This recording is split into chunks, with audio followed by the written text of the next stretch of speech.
ডিম দিয়ে আলুর ডাল বানাবো। তেলটা আমার গরম হয়ে গেছে, শুকনো লঙ্কা ফোড়ন দিলাম, হলুদ দিচ্ছি, একটু পেঁয়াজ বাটা,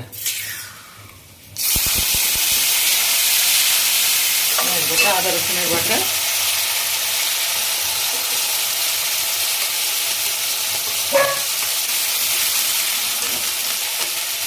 আমার মতো লবণ হলুদ দিয়ে দেবো, নুন দিয়ে দিচ্ছি। মশলাটা আমার কষে নিচ্ছি ভালো করে। এইখানে আমি দেবো একটু গরম মশলা,